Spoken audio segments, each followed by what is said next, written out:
Christmas begins with a magnificent feast to fulfill and energize the people for the next day's shopping extravaganza.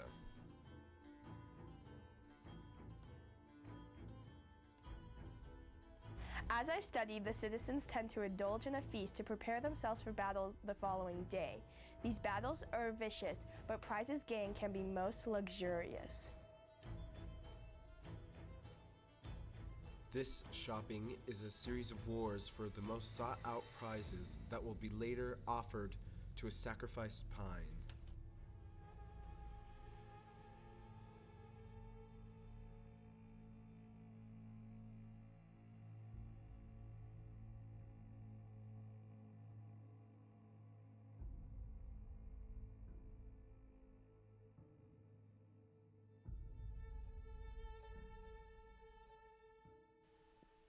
This pine is murdered and put in the entryway. Then the corpse is humiliated with glass balls and cloth. Gifts are presented to the tree throughout the cold season.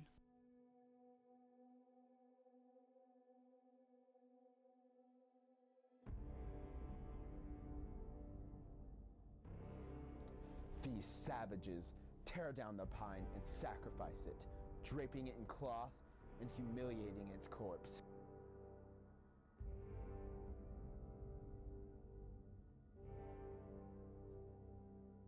It's just plain disgusting.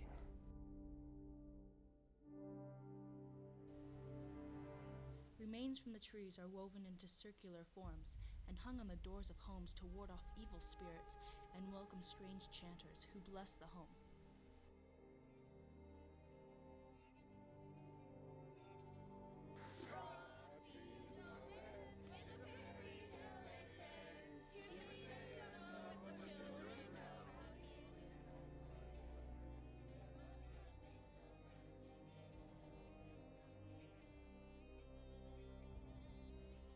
The most anticipated time during these ceremonies is the eve on which citizens await their almighty god, Santa Claus.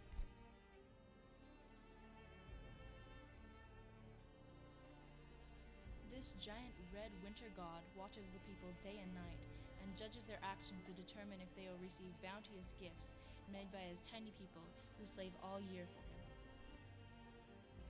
These so-called elves are actually Canadian midgets forced into slavery by the winter god, Santa Claus.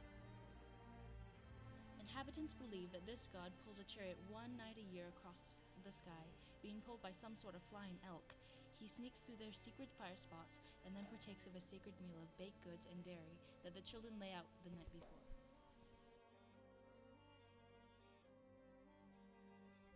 Santa Claus. Who is Santa Claus?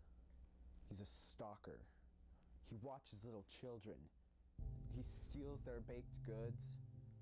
He forces elf labor to slave in the cold. He lives in the North Pole. What kind of address is that?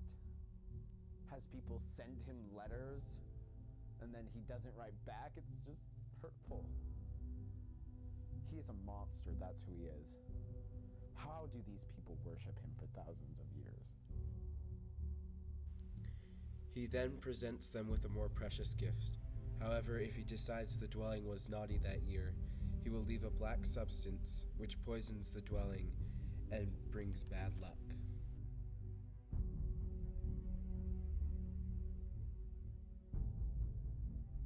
The following morning is full of joy or sorrow, depending on the fate of the house.